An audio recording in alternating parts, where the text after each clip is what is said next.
망치거든. 네. 그러니까 망치로 막 뭘 두들기든지 뭘 하든지 애니메이션을 동원을 하든지. 몇 초 정도? 우리들의 손에 망치를 줍시다. 요즘 가장 효과적인 게 요즘 몇 초 정도 되냐? 한 40초쯤 되나? 네, 30초 내외로 30초, 하면 그지? 짤방처럼. 이제 길면 안 되니까 요즘은, 그지? 제 한번 아이디어를. 책 표지는 우리 저기 단톡방에다 올라가 있고 결정이 되면은 네, 그거 하나 봤어요. 입체 표지 나오면 보내줄게. 네. 막 두드리지 막 두들겨 해가지고 쑥쑥 크게 하는지 뭐. 그건 우리 때 감성인 것 같은데. 그게 20개니까 20대 이상 때리면 안 돼.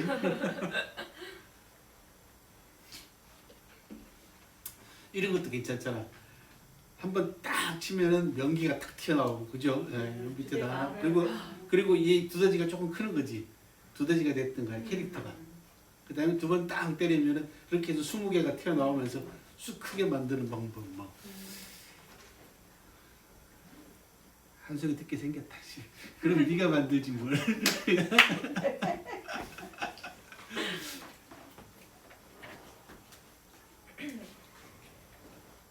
그러면은 40초짜리 만들면 딱 되겠다. 도전을. 음.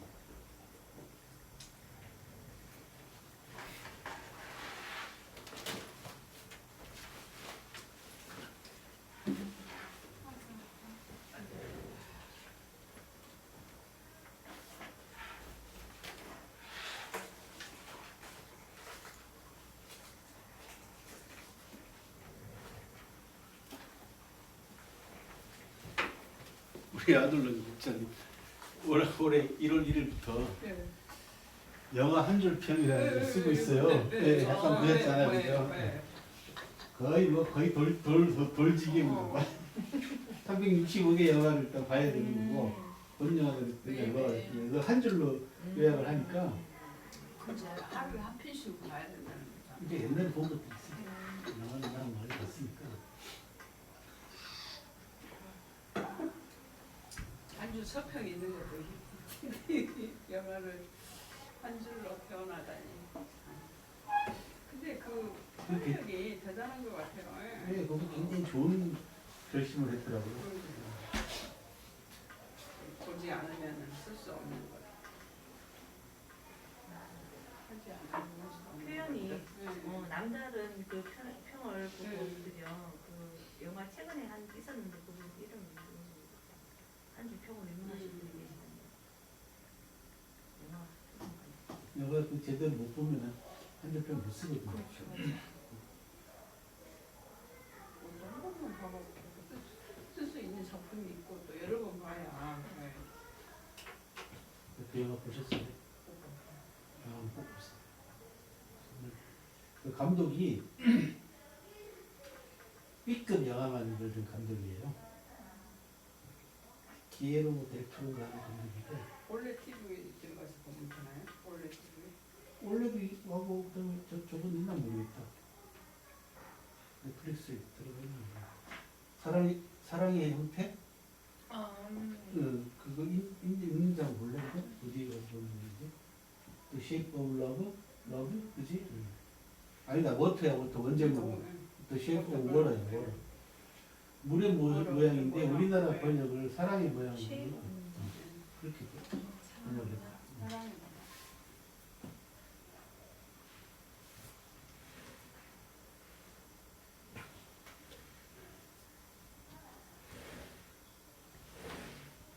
기생충에 이동진이라는 네, 이런 평론가가 이걸 유명했잖아요. 상승가왕으로 이걸 누구지? 그 기생충 한 줄 평을 어렵게 써 한자를 이제 넣어갖고 이제 썼다고. 근데 이제 젊은 애들은 막 헷갈려요. 우리는 오동진이거든. 우리 세대 영화 평론가는 오동진이에요. 얘네들 세대는 이동진이거든. 오동진이는 잘 알거든요, 제가. 우리 잘못할 때 와가지고 강의도 했잖아요.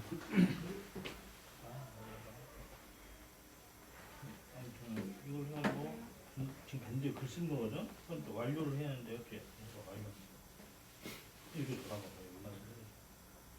태그를 하나 하면 밑에 돼요. 어.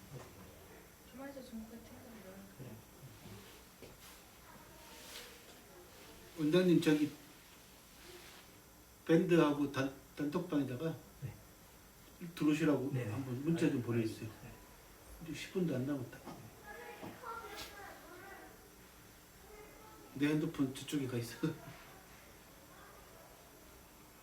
촬영 중이라서.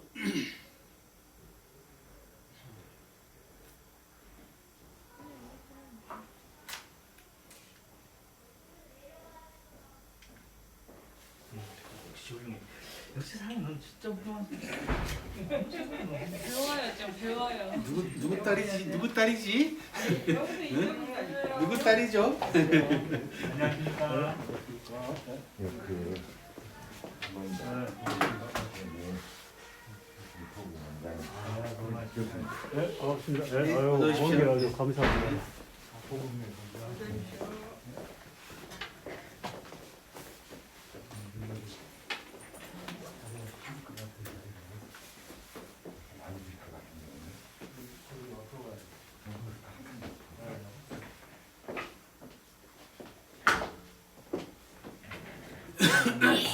네, 반갑습니다.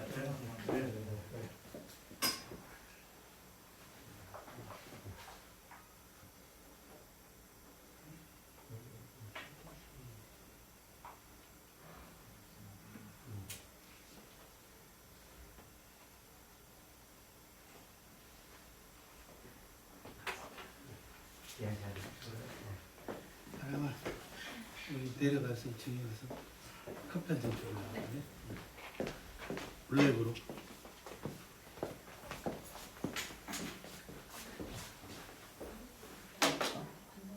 반장님 2층.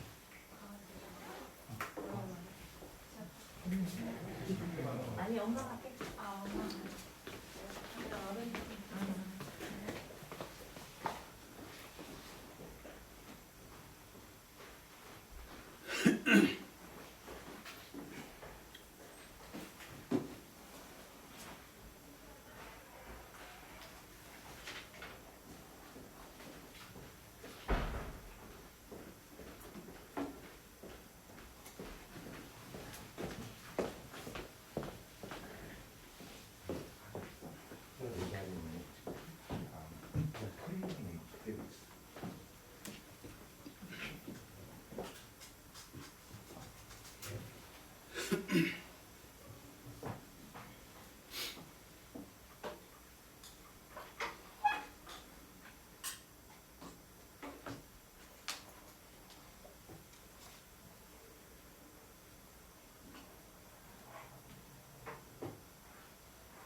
땡큐.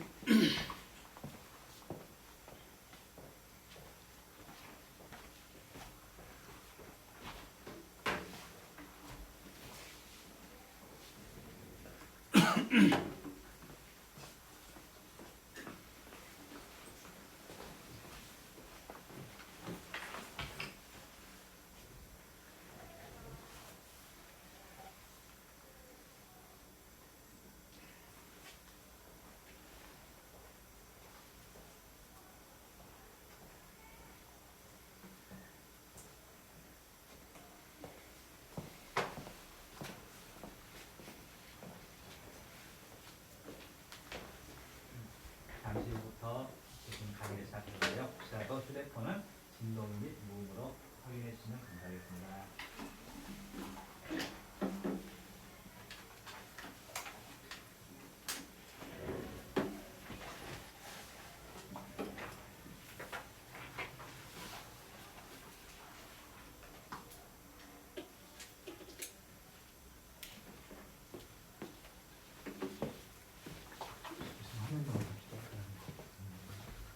네, 좋네요.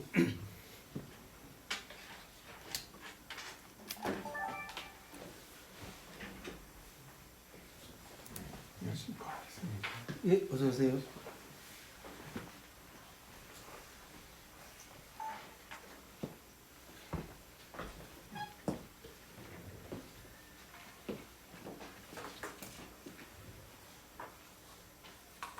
한 주 동안 잘 계셨습니까?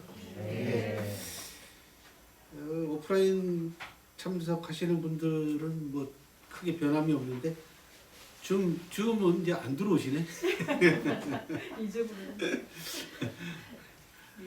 저희 벌써 이제 그 반환점입니다, 그죠? 4주째네요 벌써.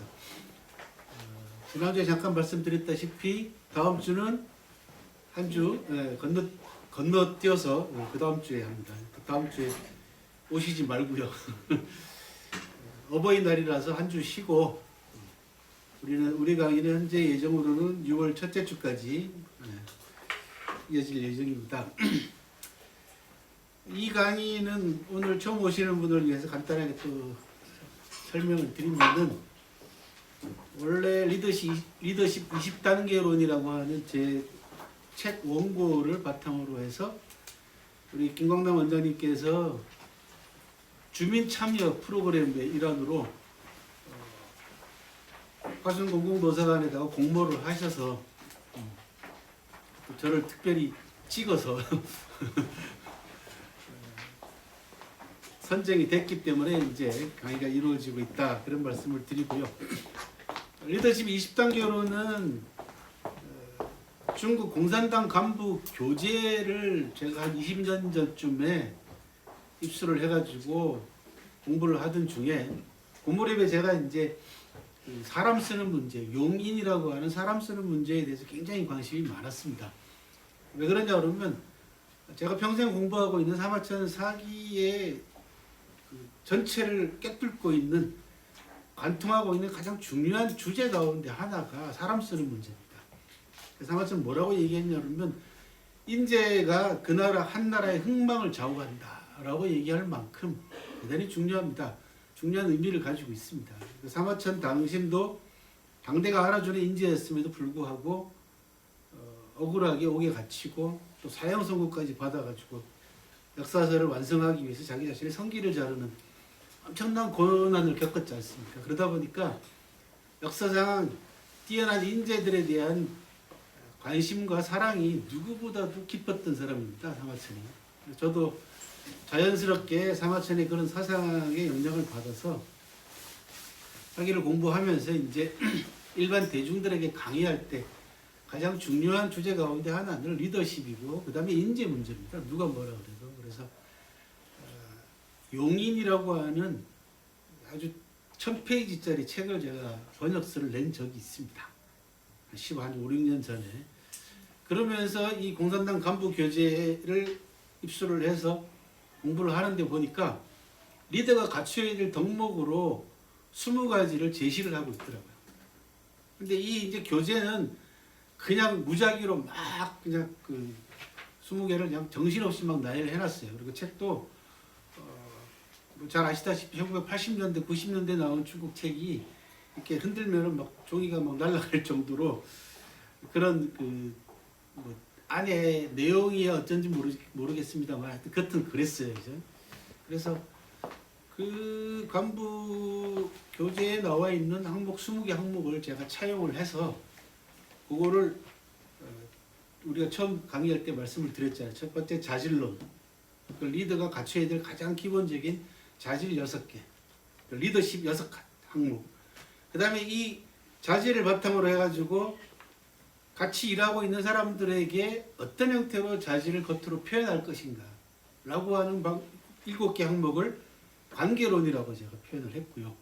그 다음에 이 자질의 표현에 따라서 관계가 형성되고 나면은 이게 단순하게 개인적인 차원으로 머무를 것이 아니라 이걸 얼마나 시스템화 시키느냐, 조직화 시켜가지고 리더가 그 조직을 떠나더라도 그 시스템에 의해가지고 굴러갈 수 있게 만들어주는 이런 부분까지 나아가야 되지 않겠냐라고 하는 취지에서 이제 조직론 이렇게 3개로 나눴습니다. 6항목, 7항목, 7항목 이렇게 해서 모두 20개를 나눠가지고 리더십을 완성시키는 20단계다라고 해서 3위일체를 제가 주장을 하고 또 제 나름대로 생각을 보태가지고 편저라고 해서 이제 이런 거를 편저라고 합니다. 이제 편저라고 해서 7년 전인가 제가 책을 낸 적이 있습니다. 위인이라고 하는 책을 낸 적이 있는데 그때 출판사 편집자가 책을 반토막을 냈어요. 그러니까 20개 항목 가운데 10개만 딸랑 떼가지고 책이 너무 두껍다고 딸랑 떼가지고 내는 바람에 저도 불만이고 독자들한테도 제가 면목이 없어서 작년부터 다시 원고를 다듬기 시작을 했어요. 그리고 올 초에 들어와가지고 새로 읽어가지고 원래 애시당초 제가 구상했던 대로 도면도 집어넣고 초상화도 집어넣고 사진도 집어넣어가지고 원고를 다 복원을 시켰습니다. 그러다 보니까 원고 매수 한 1,500매 정도 되는 지금 교정지가 나와가지고 교정을 하고 보고 있는데 보니까 아마 3권까지 합치면 한 450페이지짜리 책이 될 것 같아요. 제법 빵빵한 책이 될 것 같습니다. 그래서 그 내 책의 내용을 지금 저희가 처음으로 화순공공도서관에서 강의를 하고 있습니다. 저렇게 역사에서 배우는 리더십이라고 하는 큰 제목을 가지고 주로 각 항목에 해당되는 사례를 중심으로 해서 여러분들에게 리더가 갖춰야 될 자질이 과연 무엇인가라는 부분을 공부를 하고 있는 중이고 또 하나는 이제는 사회 곳곳에 각계각층에 정치나 이런 기업이나 이런 쪽의 리더가 아니라 사회 속에서 생활 속에 숨어있는 리더들이 훨씬 더 많아지고 있는 세상입니다. 그러니까 화순군 하면은 뭐 화순군을 대표하는 지역구 국회의원이 있을 수가 있고 그 다음에 군수가 있을 수 있고 지방의회 의원들이 있을 수가 있지 않습니까? 그 밖에 뭐 이장도 있을 수 있고 뭐 여러 대표자들이 있긴 합니다만은 영향력을 발휘하는 측면에 있어서는 이제는 감투를 쓰고 있던 사람의 시대에서 그렇지 않은 쪽으로 지금 현재 바뀌어가고 있습니다. 실제로. 그래서 사회 각계각층에 곳곳에 숨어있는 영향력이 있는 리더들 이게 이제 저는 뭐라고 얘기하냐 그러면 모두가 리더가 되는 세상이 됐다라는 거죠.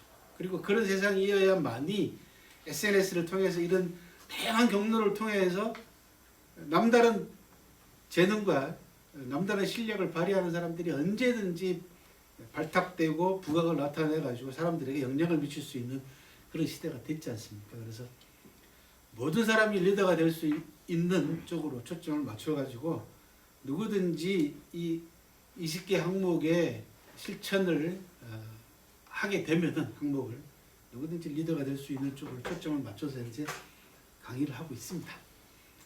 그러면서 이제 제 원고 가운데 쇠를 두드리려면은 두드리는 망치가 단단해야 된다라고 하는 그런 대목이 있어요. 제 원고 가운데.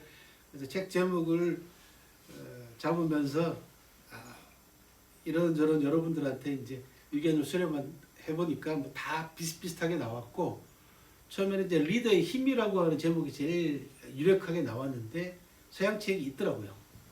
제목이. 그래서 고민을 하다가 리더의 망치로 잡았습니다. 자꾸 보니까 다들 좋아하네요. 그죠? 예.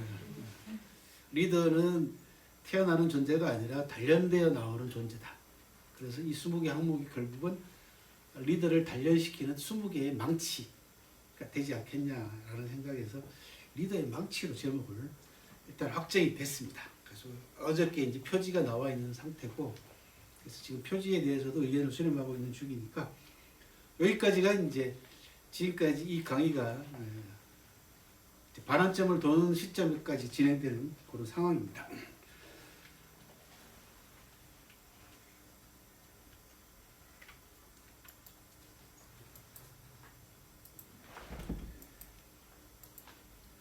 자, 오늘은 저희가 뭘 배우냐 그러면 빨갛게 쓰여져 있는 자질론 가운데에서 남은 3개. 지난 시간까지 명기, 위공, 납관까지는 이제 공부를 했지 않습니까? 오늘은 남은 서권, 남과 신범이라고 하는 나머지 3개를 여러분들하고 사례를 중심으로 해서 말씀을 드려보도록 할게요. 뭐 명기는 드러내는 힘이라고 제가 이제 표현을 했어요. 그리고 이 20항목 전부 다에다가 여러분들한테 감사드리는 게 뭐냐 그러면 강의를 하지 않았으면은 제가 그 생각을 못했을 수도 있습니다. 요 명기부터 시작해가지고 마지막 20항목까지 부제목을 달 생각을 못했어요. 그냥 나를 밝히는, 나를 투명하게 하는 이렇게 딱딱하게 나갔었는데 망치 얘기가 들어오면서 이제 힘이라는 단어까지 들어와서 요 20개 항목 모두 다에다가 힘을 붙여가지고 부제목을 달았어요. 그래서 명기하면은 이제 드러내는 힘, 리더가 자기 자신을 드러내는 게 얼마나 중요한가라는, 그것도 환하게 떳떳하게 드러내는 힘이죠, 그죠? 그 다음에 위공은 뭐였죠? 기억나세요? 인정하는 힘. 예, 맞습니다.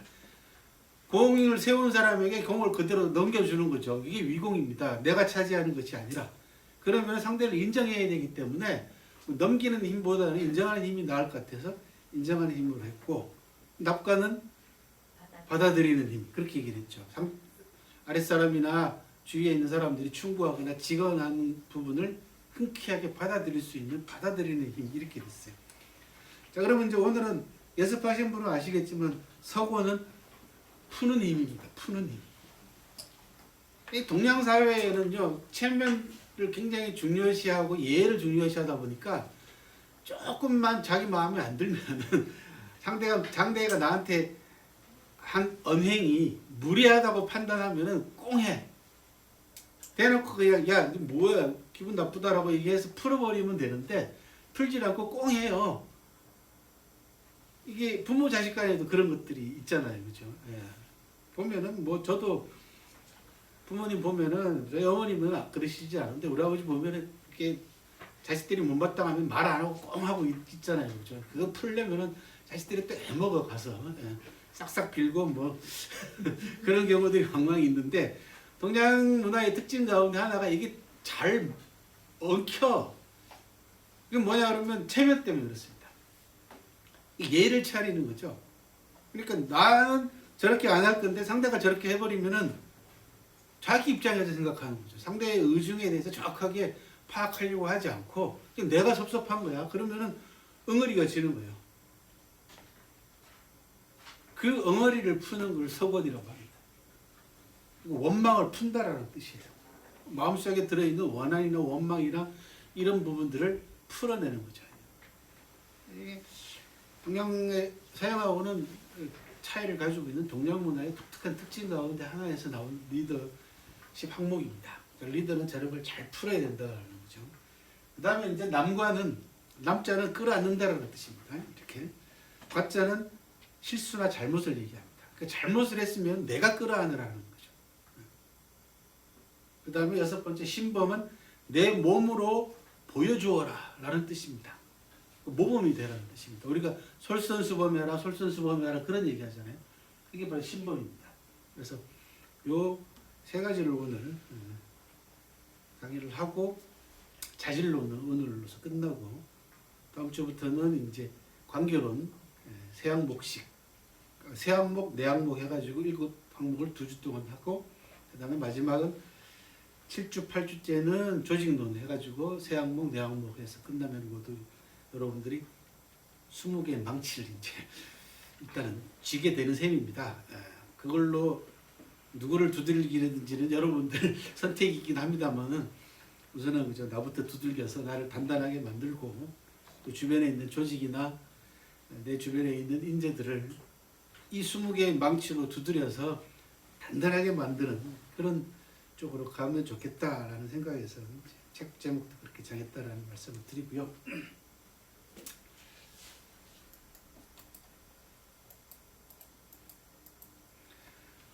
원으로 이제 원 그래프로 나타내면은 우리가 이제 오늘은 여기 서건 보이시죠, 그죠? 명기, 위공, 낙발, 서건 부분 남과 신범까지 하시게 되겠습니다.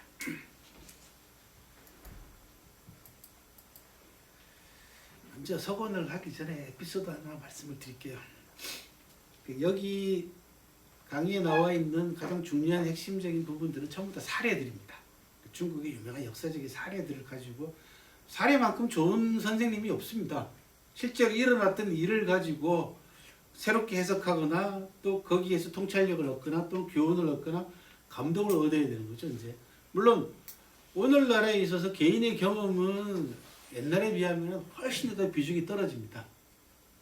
그러니까 전에는 어떤 대책을 세우거나 어떤 계획을 수립할 때 개인의 경험이 굉장히 중요했습니다. 겪어본 것. 근데 알아두셔야 될 것은 현대사회는 그것이 거의 이제 통하는 시대가 아닙니다. 왜냐하면 그만큼 수천 년 역사 속에서 사례들이 많이 축적이 됐다는 거죠. 그게 이제 빅데이터가 충분히 축적이 됐기 때문에 개인의 경험이 오히려 독이 될 수 있는 가능성이 커집니다. 그래서 사례 중심으로 여러분들도 많은 사례를 보고 듣고 느끼고 해서 이론으로 만들어 나가는 이거를 이제 뭐라고 얘기하냐면 추상화 과정이라고 합니다. 추상적이라고 얘기하면 여러분들이 굉장히 애매하다고 생각하실지 모르지만은 공부할 때는 대단히 필요합니다. 그러니까 이론화시키는 과정은 추상화시키는 과정입니다. 형상화시키는 과정이 아니라 형상화는 내가 겪었던 거 이런 부분도 실질적으로 그려내는 것이라고 한다면은 그림 같은 걸로 나타내는 거라고 하면 추상화 과정은 내 논리와 내 이론으로 글을 통해 가지고 나타내는 거죠. 이건 추상화 과정이에요. 이게 굉장히 고급스러운 과정입니다. 앞에 부분들이 전부 다 종합이 돼야만이 가능하단 말이죠. 그래서 사례를 많이 들어드릴 테니까 보시고 들으시고 교훈을 얻을 것 얻으시고 공부하시면 되겠어요. 다행스럽게도 제가 이제 지난 한 30년 가까이 중국을 많이 다녔기 때문에 이 사례들을 뒷받침할 만한 형상적인 자료들을 갖고 있어서 여러분들 훨씬 더 재미있게 이제 들으실 수가 있어요. 이게 뭐야 그러면 그냥 골목이에요. 제 유튜브 이제 보신 분들은 가끔 저기 이제 그림이 나올 거예요. 나오는데 이 그 골목을 찾아가기 위해서 2010년도에 제가 비행기를 타고 제가 베이징까지 가서 북경에서 기차를 타고 하루 종일 기차를 타고 하복성 제일 남쪽에 북경은 뭐 수도지만은 큰 테두리를 놓고 보면 하복성이라고 하는 허베이라고 하는 성 안에 가운데 있어요. 그래서 보다 보면 석가장시를 거쳐서 남쪽에 제일 하복성 제일 남쪽에 있는 가장 큰 도시가 한단이라고 하는 도시가 있습니다. 한단시라고 합니다. 이게 춘추 전국시대 때 조나라의 수도입니다. 조나라. 지금부터 이제 말씀드리고자 하는 이러한 서건의 일환, 서건과 관계되는 사례를 말씀을 드리는데 2300년 전 전국시대 때 조나라에서 일어났던 일입니다. 그리고 그 조나라 수도 한단에서 일어났던 일이고 지금 보고 계시는 사진은 한단이라고 하는 옛날 조나라 수도의 한 골목이에요. 이 골목을 찾아가려고 비싸게 비행기 타고 이제 간 겁니다. 근데 이 골목이 뭐 하는 데냐? 골목을 찾긴 찾았어요. 저 비석 때문에 찾았어요. 저기 봉고차가 막고 있는 저 비석 하나 때문에 저 비석을 치우고 제 봉고차를 치우고 사진을 찍어야 되는데 이게 전화를 해도 안 받고 그렇다고 마냥 여기 있을 수가 없잖아요. 그래서 하나를 더 찍었습니다. 한단시 문물보호단이라고 해서 시 문화재입니다. 그리고 밑에 어쩌고 저쩌고 해놨죠. 그죠? 그리고 회차항 기념비라고 돼 있어요. 회차항 기념비. 그리고는 아마 2005년 10월 6일 날 이렇게 공포를 했을 거예요. 지금 안 보이긴 합니다만은 가려져서 회차항 기념비. 회차는 수레를 차를 돌렸다라는 뜻이죠. 회차. 우리 회차한다 그러잖아요. 그렇죠? 차 타고 가다가 돌아가는 걸 회차라고 합니다. 무슨 뭐 차 돌린 기념 항자는 골목이잖아요. 차를 돌린 골목을 기념하고 그것도 시 문화재야. 여기가 골목이 다른 게 아니고 골목이. 이게 뭐냐? 전국시대 때 조나라에 문관 가운데 인상녀라고 하는 사람이 아침에 출근을 하다가 마차를 몰고 출근을 하다가 저 앞쪽에 연파라고 하는 무장의 수레가 보이면 마차가 보이면은 자기 마차를 돌려서 다른 길로 갔다는 거예요. 안 마주치려고. 그 무슨 얘기예요? 두 사람이 뭔가 갈등이 있는 거죠. 그죠? 원이 있는 거야. 지금 얘기하는 거 원. 우리가 서건을 가지고 얘기하자면은 원이 있는 겁니다. 바로 그것 때문에 여기 골목을 제가 찾아갑니다. 이 두 사람 이야기 때문에. 전국시대 막판에 들어오면은 7개 나라 가운데 진나라가 제일 서쪽에 있는 진나라가 제일 막강했습니다. 이게 나중에 천하를 통일하는 진나라입니다. 그리고 이 진나라가 국경을 접하고 있는 나라가 한나라, 조나라, 위나라 세 나라가 국경을 접하고 있습니다.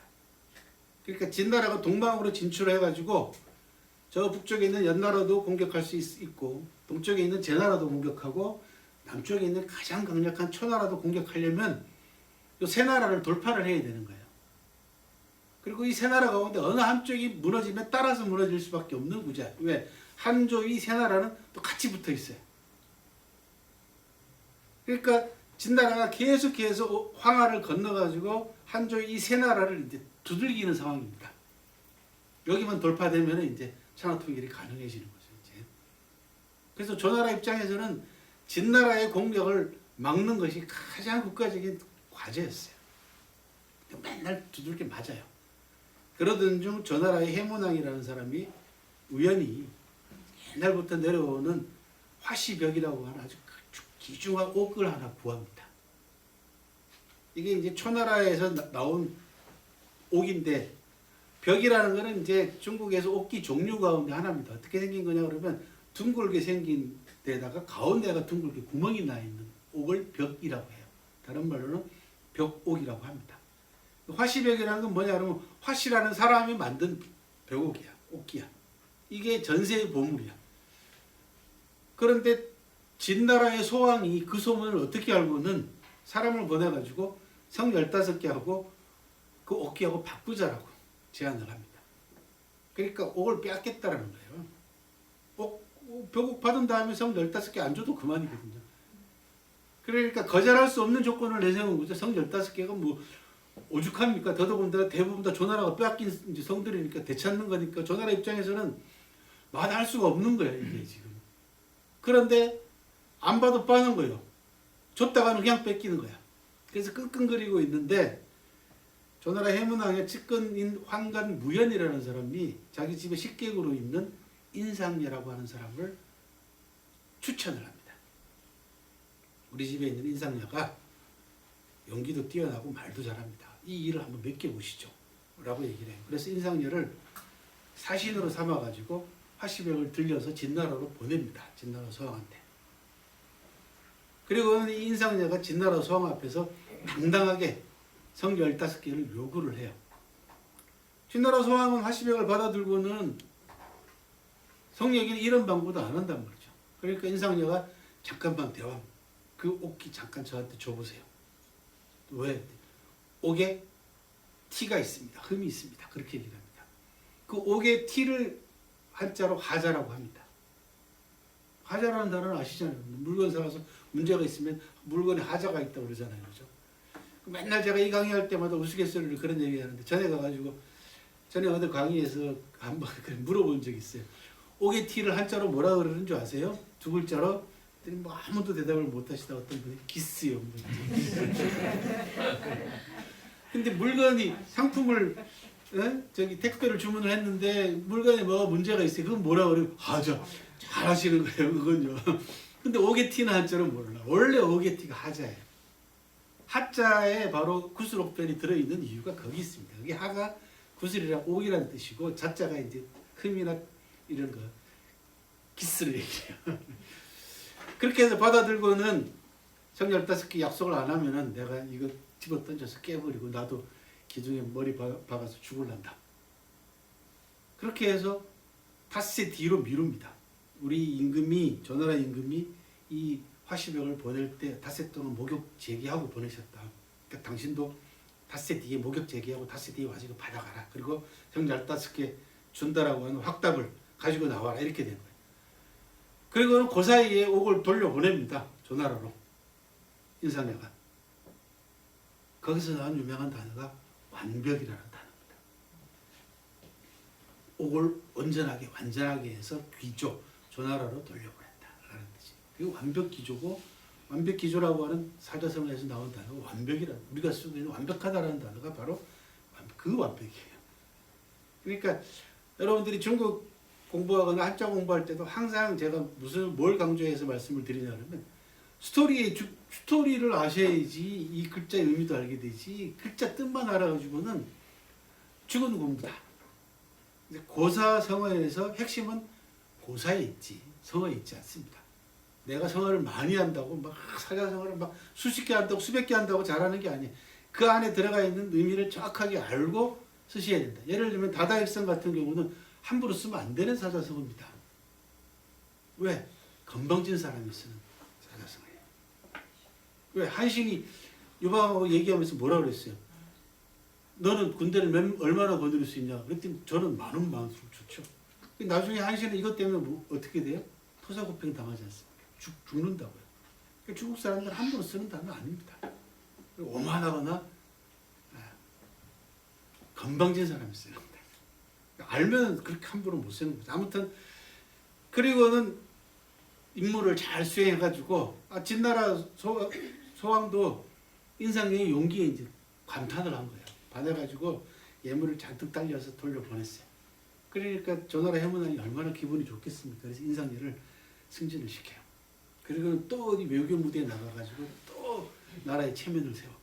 그래가지고 최고의 올라갈 수 있는 최고의 계급인 상경까지 올라가요. 그런데 연파라고 하는 무장이 못마땅한 거예요. 그게. 왜?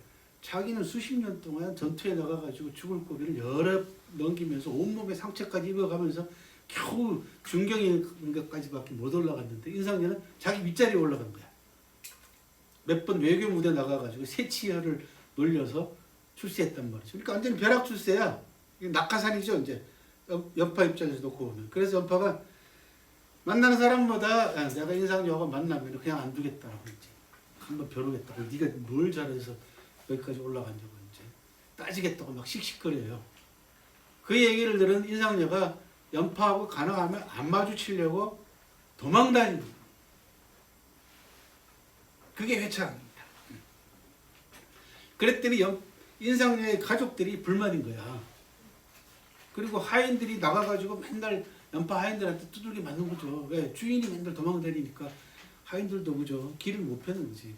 그래가지고 불만을 터뜨리니까 인상여가 전부 다 식솔들을 모아놓고 얘기를 합니다. 내가 저 강력한 진나라 소왕 앞에서도 하나도 꿀리지 않고 당당하게 맞서서 국가의 체면을 세운 사람이다. 내가 연파가 무서워서 도망다니겠냐.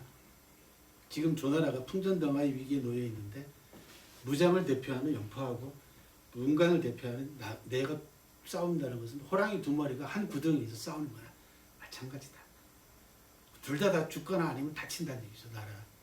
그러면서 뭐라고 얘기하냐면 선 국가 지급 이후 사구야다 라는 아주 유명한 명언을 남깁니다. 나라에 급한 일이 먼저고 사사로운 감정은 나중이다. 여기서 나온 유명한 사자성어가 선공후사라는 겁니다. 이 얘기를 전해들은 연파가 너무너무 창피한 거예요. 인상열을 오해한 거지. 쉽게 얘기하면은 시쳇말로 이제 그 창피하고 쪽이 팔리는 겁니다. 근데 이 연파도 굉장히 훌륭한 사람이에요. 아주 깔끔한 성격이겠어요. 그 인상의 진심을 알고는 우통을 벗고 가시나무를 짊어지고 인상녀를 찾아가서 내가 잘못했다라고 사과를 합니다. 그걸 부형청죄라고 합니다. 가시나무를 짊어지고 죄를 청했다라는 겁니다. 그렇게 해서 이 두 사람이 문경지교, 목을 내놔도 아깝지 않은 우정을 나누는 사이가 됐다. 사기에 나오는 우정을 나타내는 사자성어 가운데 관포직의 다음으로 유명한 사자성어입니다. 이 두 사람의 얽힌 자세한 이야기는 우리는 어떤 인간관계를 갈망하는가 라는 제목으로 제 유튜브에 1시간짜리 너머로 올라가 있으니까 보시면 되겠어요. 그렇게 해서 두 사람이 감정을 풀었다는 겁니다. 이게 서건의 가장 대표적인 사례 가운데 하나로 남아있죠. 왜? 이 두 사람이 감정을 풀면서 조나라가 이 두 사람 때문에 진나라의 침략을 받지 않고 굳건하게 버틸 수 있었다는 거죠.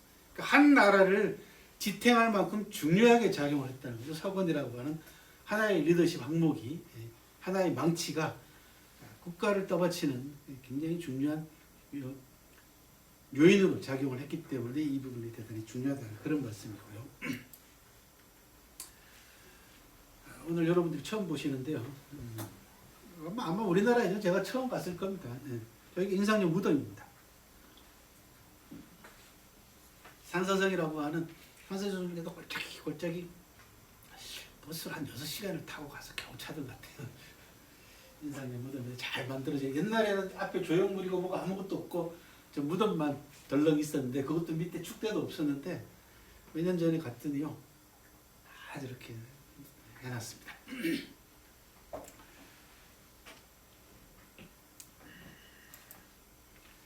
자, 이게 이제 서건의 가장 중요한 사례 가운데 하나로 미리 에피소드로 말씀을 드렸고, 서건의 의미와 인식을 보면요, 묵은 감정과 원망과 원한을 풀다. 그러면 이 서건할 수 있는 방법은 뭐가 있냐? 능력 있는 원수나 원수 집안 사람들조차도 기용할 수 있어야 되고, 이게 굉장히 어렵다라고 말씀을 드렸잖아요. 동양 문화의 이 체면 문화 때문에 잘못을 인정하기가 굉장히 힘들어합니다. 우리나라 사람들이 뭔가 실수하거나 잘못했으면 깍듯이 그 앞에서 잘못했다, 내가 미안하다 이거 해야 되는데 이게 안 돼서 엉키는 거거든요. 그죠? 그래서 묵히면은 조직에 큰 악영향을 미칩니다. 이게 섭섭함이 그냥 풀지 않고 가면은 쌓여가지고 결국은 자기 마음을 자꾸 투영하는 거야. 상대에 대한 섭섭함이라는 게 내 마음이잖아요. 그죠? 상대가 나한테 요만큼 섭섭해 했는데 이걸 풀지 못하면 어떻게 됩니까? 내 마음이 자꾸 그게 보태져.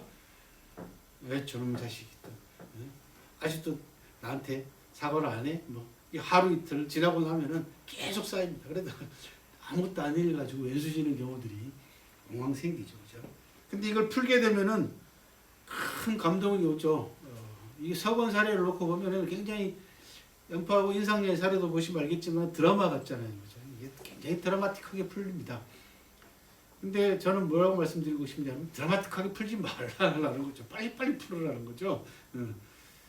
그게 현대사회는 더 맞지 않겠냐라는 생각이 듭니다. 방법과 사례를 좀 더 보겠습니다. 첫 번째, 유능한 사람을 추천하라. 사익을 추구하지 않는 사람을 추천한 사례가 있습니다. 전국시대 때 조사라는 사람하고 평원군이라는 사람이 있었는데요. 조사는 세금 징수원이었어요. 국세청 관리였어요. 그런데 평원군이라는 유력자가 세금을 안 내. 탈세 아니면 또 세금을 못 내고 있는지는 모르겠는데 어쨌든 간 세금을 덜 냈어요. 그랬더니 조사가 평원군의 재산을 관리하는 자들을 잡아가지고 죽여버립니다. 그 평원군 입장에서는 아니 말단 국세청 관리가 자기 집에 가신을 죽여버리잖아요. 그 평원군이 조사를 불러가지고 죽여버리겠다고 소환을 합니다. 그랬더니 평원군 앞에 가서 조사가 당신같이 힘있고 유력한 사람이 내 애들 세금을 안 내면 나라가 어떻게 되겠느냐. 나라가 있어야만이 당신도 있는 거 아니냐. 그러려면 당신이 세금을 내야 될 거 아니냐. 내 애들 의무를 다해야 될 거 아니냐. 라고 이제 당당하게 따집니다. 그랬더니 평안군이 네 말이 맞다 라고 조사에게 가졌던 섭섭한 마음을 풀고 임금에게 추천을 해가지고 조사를 전체 국가의 세금을 관리하는 총책임자로 임명하게 합니다. 그리고 나중에 조사는 나라가 위기에 빠졌을 때 군대에 나가서도 큰 공을 세우는 이게 그런 또 사례를 보여줍니다.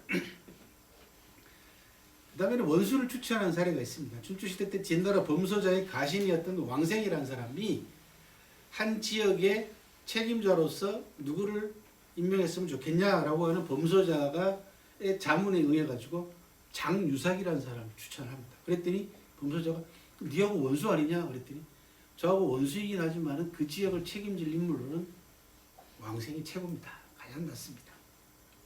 장유삭이 가장 낫습니다. 그래서 장유삭을 백인이라고 하는 지역에 우두머리로 추천을 해서 임명을 합니다. 근데 나중에 이 백인이라는 지역이 조항이라는 사람의 침략을 받자 함락될 위기에 놓이니까 아들들하고 다른 사람들은 다 피신시키고 장유삭이 백인이라고 하는 지역과 더불어서 장렬하게 전사한 그런 사례가 남아 있습니다. 그러니까 원수지간이지만 자기를 알아준 왕생의 추천을 그 사심 없는 추천을 높이 평가해가지고 장유삭이 결국 자기 목숨을 버리면서까지 한 지역을 지켰던 그런 사례가 있고요. 당나라 때 측천무 시절에 누사덕이라고 하는 인물은요, 적인걸이라고 하는 당대 최고의 인재를 굉장히 아낍니다. 적인걸은 여러분들이 이제 나중에 좀 이따 보여드릴 텐데 영화 주인공도 나오고 굉장히 유명한 사람입니다. 중국 역사상 가장 캐릭터로서 뛰어난 인물 가운데 한 사람이에요. 이 사람이 왜 그러냐? 총명하죠, 영리하죠, 그 다음에 정치도 잘했죠. 뭐 일설에 따르면 무공도 뛰어났다 그러죠. 그러니까 최고야. 그래서 영화나 드라마로 만들어진 인물 가운데 가장 많이 만들어진 인물은 포청천 들어보셨죠, 그죠? 네. 그 다음에 이 적인걸이에요. 똘똘하거든요. 누사덕이라는 인물은요, 적인걸을 그렇게 아낍니다. 하루는 측천무가 적인걸에게 당신이 볼 땐 누사덕이라는 사람인데 사람 볼 줄 알아? 물어보니까 제가 그 사람하고 같이 일을 해봤는데요. 누사덕은 사람 보는 눈 없습니다. 근데 왜 너를 그렇게 끔찍하게 생각하지? 그래서 적인걸이 깨닫고 자기 잘못을 깨닫고는요, 그 이후로 많은 인재들을 추천했다라고 하는 그런 사례가 있습니다. 그 다음에 송나라 때 왕단하고 구준이라는 사람이 있었는데 왕단도 구준을 그렇게 아꼈대요. 근데 구준은 왕단을 우습게 봅니다. 송나라 인종이 구준에게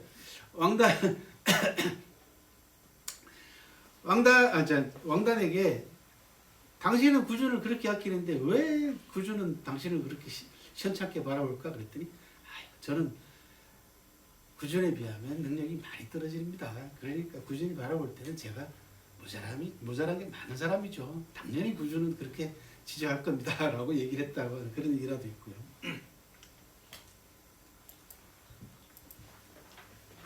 이게 여러분 이게 적인걸과 관계되는 영화하고 드라마예요.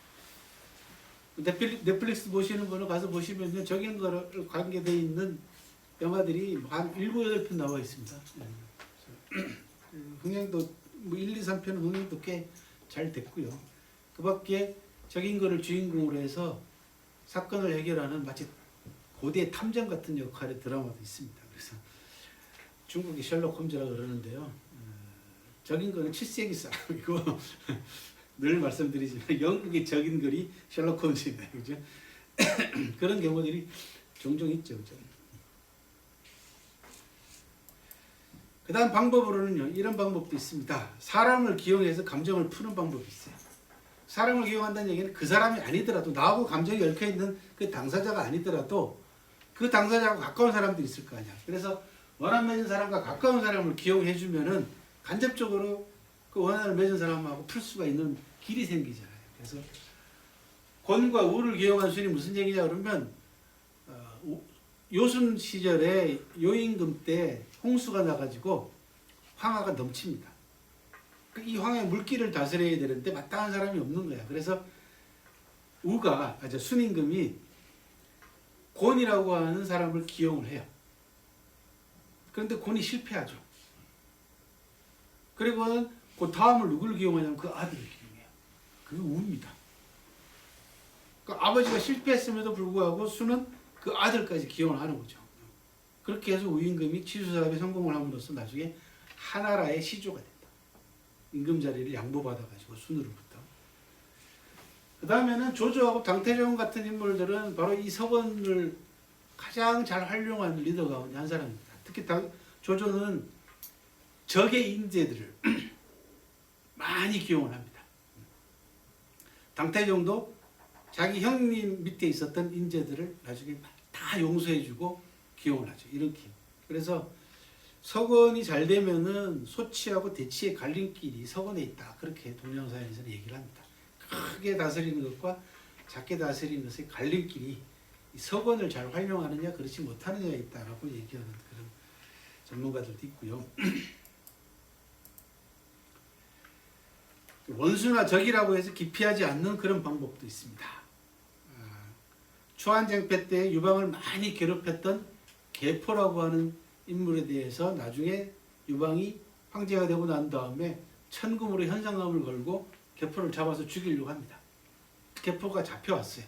그런데 잡혀온 계포를 보니까 너무너무 당당하고 훌륭한 인재인 거예요. 그래서 과거의 감정을 다 풀고 계포를 용서해주고 계포는 나중에 벼슬까지 얻어가지고 한나라 초기 때 큰 역할을 해내게 됩니다. 그 다음에 서읍과 모휘라는 사람이 반란까지 일으켰는데도 불구하고 조조가 용서한 케이스가 있고요. 그 다음에 이정은 원래 수나라의 신하였어요. 근데 이 당태종이 나중에 이정이 아버지 이연에게 포로로 붙잡히자 아버지에게 요청을 해가지고 이정을 풀어주고 자기가 기용을 합니다. 그런 케이스. 그 다음에 자기를 욕한 사람 가장 유명한 게 삼국지에 나오는 진림입니다. 여러분 이 들어보셨을 거예요. 진림이 원소를 대신해가지고 조조를 토벌하는 경문을 쓰잖아요. 그런데 그 경문 속에다가 조조의 3대조까지 막 욕을 해요. 조조가 읽고는 얼마나 황당했겠어요. 그래서 나중에 진림이 포로로 잡혀. 모든 사람들이 다 진림은 이제 능지처참 당할 걸로 예상을 했는데 조조가 진림을 용서합니다. 야, 나만 욕하면 됐지. 뭘 우리 아버지, 우리 할아버지, 우리 증조 할아버지까지 욕을 하냐 하고 풀었다는 거죠. 그리고는 문서를 담당하는 벼슬을 줍니다. 그렇게 푼 케이스. 그 다음에 제나라 황궁 때 영척이라고 하는 사람이 관중의 추천서를 가지고도 관중이 영척이 숨어있는 현자라는 걸 알고요. 제나라 황궁에게 추천을 하는 추천서를 영척이 줍니다. 그런데 영척은 추천서를 보여주지 않고 황궁을 떠봐요. 테스트를 합니다. 그랬더니 황궁이 괜찮은 주군이다 해가지고 나중에 황궁에게 추천서를 보여줍니다. 진작에 안 보여주고 왜 이제 내놓냐 그랬더니 당신이 제대로 된 리더가 아니면 죽어도 나는 이 추천서를 안 내놨을 거다 라고 얘기하는 그런 케이스도 있고요. 그 다음에 이제 반대한 사람이라도 기용한다는 얘기는 뭐 괴통이 가장 유명합니다. 괴통은 누구냐 그러면 한신의 책사였습니다. 초안쟁패 때 한신이 캐스팅 보드를 쥐고 있었어요. 유방을 도우면은 유방이 주인이 되고 항우를 도우면은 항우가 주인이 되는 이 중심에 한신이 있었어요. 이때 괴통이 한신에게 천하 3분을 권유를 합니다. 공을 크게 세운 사람은 주인을 떨게 할 만큼 공을 크게 세운 사람, 이걸 공고진주라고 합니다. 공이 높은데 어느 정도로 높으냐? 떨릴 진짜 주인 주자. 주인을 떨게 할 만큼 큰 공을 세운 사람은 나중에 결과가 좋지 못합니다. 그러니까 나중에 그런 꼴 당하지 말고 지금 독립하라고 천하 3분을 권유를 해요. 한신이 못 받아들이죠. 받아들이질 않았습니다. 결국은 나중에 한신은 괴통의 예언대로 토사구팽 당하고 죽잖아요. 삼족이 멸하는 어마어마한 비극적인 인생을 마감했어. 그리고 괴통을 잡아들이잖아요. 유방이. 그래가지고 네가 이놈아 한신에게 천하 3분을 말이야 꾀하고 나한테 배반하라고 말이야 그렇게 부추긴 놈 아니냐 그랬더니 아니 그때는 다 누구나 다 그러지 뭐 내 주인을 위해서 내가 충성해야 되는 거지. 그러면은 그렇게 따지면은 다 잡아 죽여야 되게 이렇게 따진 겁니다. 괴통이. 그랬더니 이놈 봐라 하고 살려줬다라고 하는 그런 일화도 남아 있습니다. 이런 석원, 묵은 감정을 푸는 이런 다양한 사례들이 남아 있다. 자신을 해치려 한 자를 기용한 케이스도 있습니다. 전나라 문공이 사인 피라고 하는 자가 옛날에 임금의 명령을 받고 자기를 죽이려고 했던 그런 케이스가 있는데 이것도 용서를 해줬고요. 집사 두수가 자기 물건을 가지고 도망가는 케이스도 있습니다. 이 사람도 살려준 케이스가 있고, 정을 주지 않았다고 배척하지 않은 케이스. 손책의 재정 담당이었던 여범이라는 사람이 송건에게 용돈을 주는 담당자였어요. 재정 담당이니까. 근데 송건 입장에서는 돈이 많이 필요한데 웬만하면 형님한테 보고 안 하고 그냥 주면 얼마나 좋아. 손책이 형님이잖아요, 송건에. 그런데 일일이 보고하는 거야. 그것 때문에 형한테 이제 야단을 많이 맞은 거야. 뭔 돈을 그렇게 많이 쓰냐 그러고. 이제 감정이 안 좋을 거 아니야, 여범이라는 사람한테. 근데 손책이 죽고 송건이 실권자가 되고 난 다음에 더 큰 일을 맡깁니다, 여범에게. 무리하게 굴었다고 무시하지 않는 케이스. 맹상군과 풍원이라는 사람, 맹상군 잘 아시죠? 풍원은 식객이었습니다. 맹상군은 식객이 3,000명이나 됐기 때문에 식객을 똑같이 취급을 못했어요. 그래서 능력에 따라서 기여도에 따라 가지고 상중하 3등급으로 나눴어요. 근데 처음 들어온 풍원 입장에서는 3등급이죠. 1등급이 아니라 반만 매겨주는 겁니다. 그랬더니 풍원이 온 지 얼마 되지도 않아가지고 자기 검을 들고 검으로 땅땅 이렇게 바닥을 치면서 소리를 내면서 그마 집에 가자. 밥에 고기 반찬도 없다. 투덜거립니다. 그 얘기를 들은 명상군이 고기 반찬을 더해줍니다. 그걸로 만족할 줄 알았더니 좀 있더니 또 검으로 땅을 치면서 노래를 부르면서 그마 집에 가자. 타고 다닐 수레도 없다 나는. 명상군이 또 수레를 줘요. 그랬더니 그걸로 진짜 끝낼 줄 알았더니 또 쳐. 뭔가 봤더니 집에 우리 어머니 늙은 어머니가 계시는데 돌봐야 되는데 어머니 돌보겠다는 거예요. 얼마나 무리합니까, 그죠? 그런데 결국은 나중에 명상군이 위기에 빠졌을 때 그 모든 걸 다 해결해 주는 사람, 풍원이 다 해결해 줍니다.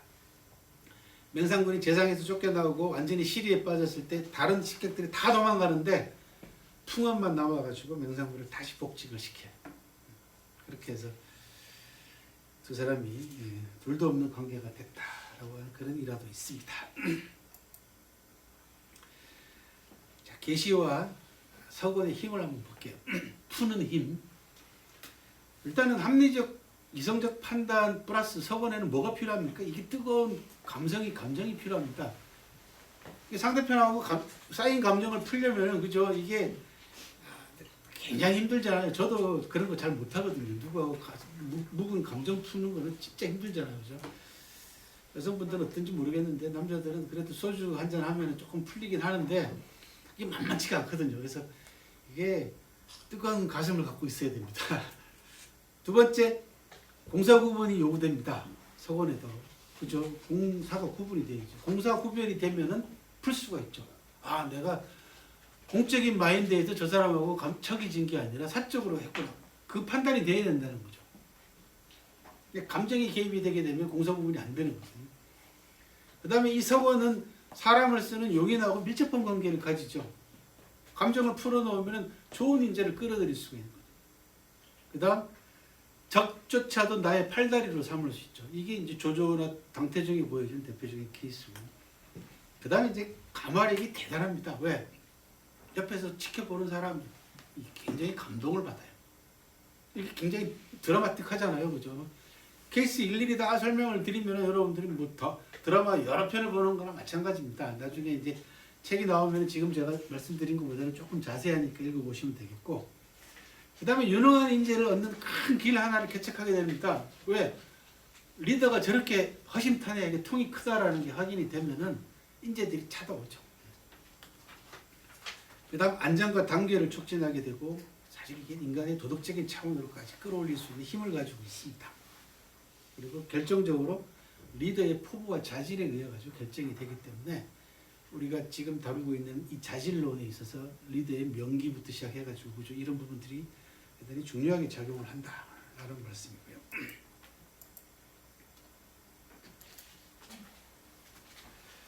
석원할 수 있는 리더의 자질을 몇 가지 꼽아보면 세상을 구제하겠다라고 하는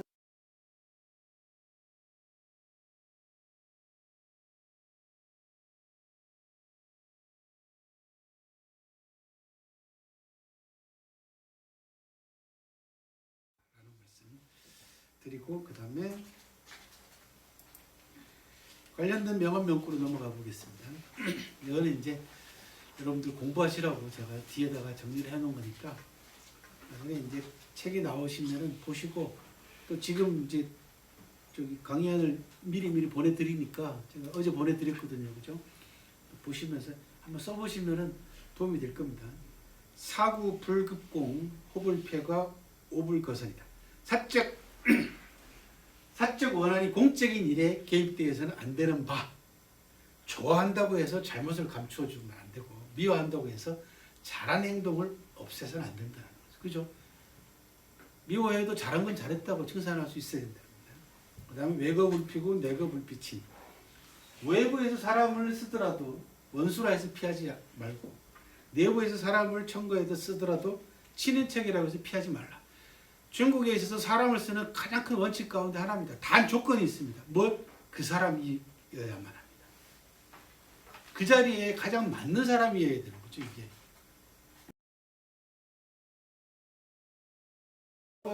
인데 원수를 기용한다든지, 그 다음에 능력도 없는 친인척을 기용해가지고 주변 사람의 원망을 산다든지 이런 건 안 된다는 얘기죠. 정말로 그 자리에 딱 맞는 사람이 내 아들이면 내 아들도 쓸 수 있어야 되고 그 자리에 그 사람이 딱 맞는다고 판단되면 원수라도 데려다 쓸 수 있어야 된다는 거죠. 이 조건이 반드시 따른다는 겁니다. 부영청제는 아까 말씀을 드렸고 구득기인 수구필거 정말 그 사람을 얻고 싶다면 원수라도 반드시 추천해라. 구비기인 수침불수 정말 그 사람이 아니다 싶으면 친인척이더라도 받아들이지 마라. 앞에 얘기했던 거하고 같은 맥락입니다. 그 다음 대목이 참 저는 멋있습니다. 원부재대 역부재소 원망이나 원하는 크고 작은 것이 문제가 아니다. 그렇잖아요.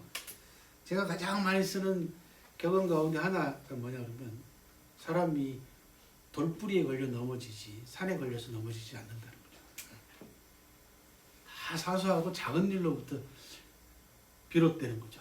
그래서 원망이나 원하는 크고 작은 게 문제가 아닌 게 아니에요. 작은 원망과 원한이라도 빨리 풀어야 된다는 겁니다. 이게.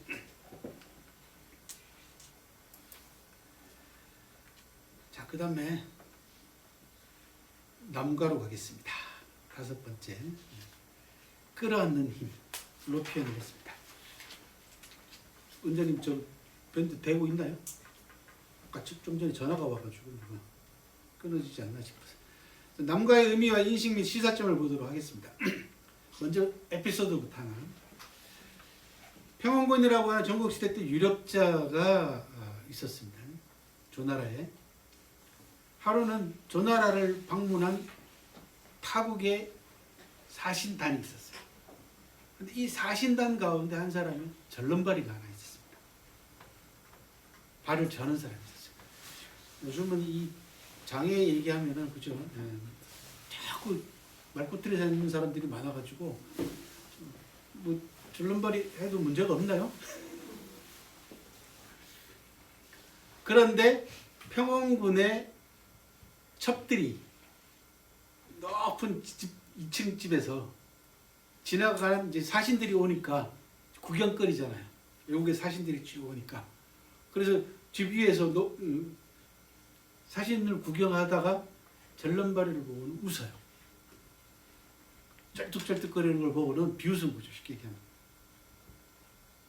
그랬더니 사신이 다 지나고 난 다음에 그 다음 날인가 그 절름발이가 평원군을 쳐다봐가지고 요구를 합니다. 뭐라고 요구하냐면 어제 내가 여기를 지나가는데 당신 첩 하나가 나를 보고는 내 꼴을 보고는 비웃었다. 그 첩 목을 달라. 듣자 하니 평원군이라는 사람이 이러저러 이렇게 명망이 있는 사람을 알고 있는데 첩이 나를 욕보였기 때문에 그 첩의 목을 내놔라 라고 얘기를 해요. 평원군이 그래 속으로 웃으면서 별소리 다 한다. 그러면서 겉으로 약속을 했어요. 그래. 그러니까 이제 임시방편으로 그렇게 얘기한 거죠. 왜? 상대편이 이제 기분 나빠하니까 그렇게 해서 돌려버립니다. 그리고 처음에 목을 당연히 안 잘랐죠. 벌 주지 않았지. 그랬더니 며칠 지났더니 식객이 하나둘이 빠져나가요. 평원을 떠나가는 겁니다. 한 달쯤 지나가니까 식객이 거의 다 절반 이상이 없어진 거야. 왜 그런가 물어봤더니 약속을 해놓고 지키지 않았기 때문에 식객들이 다 당신 믿을 사람 못 된다라고 그렇게 해서 도망가는 거다. 다. 그래서 평원이 없다 싶어가지고 그 처음에 목을 잘라서 그 잘른벌이에게 사과했다라는 그런 일화가 있습니다. 늦었지만은 평원군이 자기 자신의 잘못을 인정을 함으로써 다시 식객들을 돌아오게 만드는 그런 케이스가 있습니다. 좀 살벌한 사례이긴 하지만 어쨌든 간에 막강한 권력을 가진 평원군 입장에서 잘른바리의 그 요구를 들어주고 또 그 약속을 해놓고 지키지 못한 부분에 대해서 잘못을 인정한 그런 케이스로 남아 있습니다. 남과는요, 자신의 잘못을 인정하고 그것을 끌어안는 것입니다. 그리고 구체적으로 책임지는 모습을 통해서 강력한 리더십을 발휘할 수 있고, 앞서 우리가 살펴봤던 공을 세운 사람에게 공을 그대로 넘기는 위공하고 인정하는 힘하고 짝을 이룹니다. 그리고 높은 도덕심과 용인술로 충분히 작용할 수 있는 위력을 가지고 있는 끌어안는 힘, 무엇을? 잘못을, 내가 저지른 잘못을 내가 스스로 끌어안을 수 있는, 대개 권력과 부가 높은 권력을 가지게 되고 많은 부를 가지게 되면 잘못을 저지르려면 아랫사람한테 미룹니다. 그래서 남과하고 반대되는 말은 위과입니다.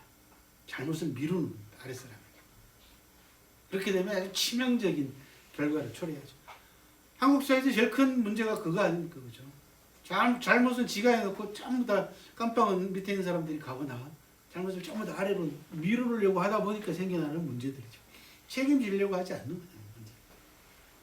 그래서 이 남과는 리더 입장에서는 꼭 필요한 리더십 가운데 하나고 꼭 반드시 갖춰야 될 자질 가운데 하나지만 현실적으로는 가장 갖추기 힘든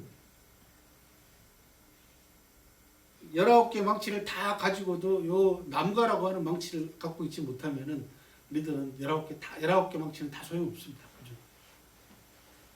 리더가 완전한 존재가 아니지 않습니까? 완전무결한 존재라는 건 인간은 있을 수 없죠. 자기도 분명히 잘못할 수 있다는 걸 알아야만이 잘못을 인정하고 사과하고 할 수 있죠. 그렇게 되면 더 큰 가마력을 가지고 리더십을 발휘할 수 있을 텐데 그걸 안 하려고 한다는 거죠. 시사하는 바가 있습니다. 남과가 인심을 얻는 강력한 힘이 되죠. 그 다음에 조직을 흥하게 만들고, 이 남과의 가장 대표적인 사례로 우임금이, 하나라의 시주인 우임금이 하루는 시차를 나갔다가 오랏줄에 묶여서 끌려가는 백성을 봅니다. 그랬더니 저 백성이 왜 저렇게 오랏줄에 물려서 끌려가고 있냐 그랬더니 먹을 걸 훔치다가 들켜서 붙잡혀간다. 그랬더니 우임금이 뭐라고 얘기하냐면 백성 유죄 제하일입니다. 백성이 저런 죄를 짓는 것은 나 때문이다. 내가 정치를 잘못했기 때문에 먹을 걸 훔치는 거 아니겠냐 해서 풀어주겠다는 거죠. 이게 가장 큰 남과 사례 가운데 하나입니다. 큰 덕이다. 그죠? 예. 리더가 잘못을 인정하면 진짜 큰 덕으로 위력을 발휘합니다. 그 가운데 하나고, 조돈이라는 사람이 진나라 영공에게 누구나 잘못을 할 수 있지만 잘못을 고치면은 덕이 더 커집니다 라고 충고한 케이스도 있고요. 공자님의 제자인 자공은 뭐라고 얘기했냐면 군자의 잘못은 일식이나 월식과 같다 그렇게 얘기해요. 세상 사람들이 다 볼 수 있는 것, 다 보이는 거란 얘기죠. 하지만 고치면 더욱더 우러러본다 라는 아주 유명한 말을 했습니다. 그래서 아까 말씀드린 대로 위과하면은 남과 하지 않고 잘못을 아랫사람에게 미뤄버리는 위가나 또는 공을 내가 가로채는 남공을 하게 되면은 조직과 리더십은 실패할 수밖에 없다. 사례는 뭐 많습니다만 몇 가지만 간단하게 말씀을 드릴게요. 굴하의 기용을 사지한 초나라 무왕이라는 사람은 무슨 얘기냐 그러면 전쟁이 일어났는데 장수로서 구라를 기용합니다. 그랬더니 밑에 있는 측근이 구라는 오만하기 때문에 기용해서는 안 됩니다 라고 충고를 해요. 그런데도 기어코 무왕이 구라를 기용해가지고 결국은 전쟁에서 패배합니다. 그랬더니 무왕이 내 잘못이다 라고 싹싹하게 자기 잘못을 인정한 사례. 그 다음에 진나라 도공도 마찬가지입니다. 내가 잘못해가지고 정책이 잘못됐다. 그 다음에 전투에서 패했다. 이런 부분들을 다 자책함으로써 군신 간의 관계를 단합시킨 케이스. 그 다음에 전금이 잘못했다는 부분을 질책을 하자 내 잘못이다라고 싹싹하게 인정한 장나라 장문중이라는 사람. 그 다음에 노나라 성공이 깊은 물속에 살고 있는 물고기까지 잡으려고 그물을 그랬더니 이혁이라는 사람이 그물을 찢게 합니다. 찢어버리게 합니다. 임금이 맛있는 물고기 먹으려고 깊은 물에 사는 물고기 잡으려고 촘촘한 그물을 집어 던진 거죠. 그랬더니 이혁이 세상에 살아있는 생물들을 그렇게까지 잡으려고 하냐고. 임금이 아무리 물고기가 먹고 싶어도 그렇게 되면은 생명이 무시하게 되는 나머지 물고기들도 어떻게 되겠냐라고 이제 해서 그물을 잘라버립니다. 그랬더니 옆에 있던 신하가 건방지다. 신하가 말이야 임금의 그물을 잘라버리다니 혼을 내야 된다. 벌을 줘야 된다. 그러니까 노나라 성공이 아니다. 이혁 말이 옳다. 라고 해서 그물을 잘라가지고 그 그물을 보관했다. 라고 하는 그런 사례가 있습니다. 뭐 많지는 않습니다만은 이런 사례들이 남아 있고요. 교훈과 힘을 한번 보면요. 읍참마속은 여러분들 너무 잘 아시죠, 그죠? 삼국지에서 가장 유명한 겁니다. 가정이라고 하는 지역을 꼭 지키고 있으라라고 마속에게 제갈량이 신신당부했는데 마속이 결국은 수비를 하지 않고 나와서 상대하다가 결국 가정을 빼앗기죠. 그랬더니 제갈량이 눈물을 흘리면서 참 목을 베다 마속이 목을 뱉다라고 하는 아주 유명한. 그러니까 뭐 잘못한 부분에 대해서는 엄격하게 법대로 집행해야 된다라고 하는 그런 사례로 남아 있긴 합니다만 요 사건 뒤에는 또 하나가 더 있습니다. 그게 뭐냐 그러면 마속을 기용한 나도 잘못이 있다 라고 제갈량이 스스로에게 벌을 줍니다. 그렇게 해서 관직을 2단계나 강등을 시켜요. 자기 스스로에게. 이때는 제갈량이 총나라의 모든 실권을 장악하고 있었기 때문에 강등 안 시켜도 누가 뭐라 그러질 않습니다. 그런데도 저희가 마속을 잘못 기용한 부분에 대한 잘못을 자기 스스로 인정했다라고 하는 부분이고 자아희생 정신을 요구합니다. 힘듭니다. 잘못을 인정하게 되면은 그 다음에는 단순하게 잘못을 인정하는 걸로 끝나는 것이 아니라 처벌을 받아야 되잖아요. 그렇죠? 법을 어겼으면 거기에 따른 벌을 받아 처벌을 받아야 되고 또 손해를 끼쳤으면 그 손해를 충당해야 됩니다. 여러 가지 면에 있어서 구속 조치가 더 중요합니다. 말로만 입으로만 그거 내가 잘못했다야. 그리고는 잘못했으면 그 다음에 뭘 어떻게 해야 되지 않습니까? 라고 밑에서 얘기하면 야 임마 잘못했다고 했잖아. 우리 그러잖아요. 그렇게 막 밀어붙인다고 아주 못해서 사과해놓고 그 다음에 뭐 어떻게 구속 조치하라 그러면 야 임마 그만하면 됐지 뭘 더 이상 뭘 어떡하란 말이냐 그러고 막 뭐라 그럽니다. 그때 제갈량의 구속 조치를 본받으라 그런 말씀입니다. 잘못했으면 그 뭐가 잘못했는가를 정확하게 따져서 피해를 끼친 부분에 대해서 보상을 해야 되고 벌을 받아야 되는 건 벌을 받아야 됩니다. 징계를 받아야 됩니다. 그래서 어렵다는 겁니다. 남과 가. 그 다음 사랑하는 마음이 있어야 됩니다. 명장 이광은 자기가 잘못한 것도 아닌데 부하 장병들을 지키기 위해서 자기 스스로 목숨을 끊은 장수입니다. 명장 이광에 대해서는 제 강의가 올라왔는지 모르겠는데 나중에 제 유튜브 가운데 이제 노블레스 오블리주가 올라올 겁니다. 제 책 가운데 이제 사기와 노블레스 오블리주라고 하는 책이 있습니다. 거기에 명장 이광에 대해서 상세히 제가 강의를 1시간 반 가까이 분량으로 글도 써놨고 강의가 있으니까 보시면 되겠습니다.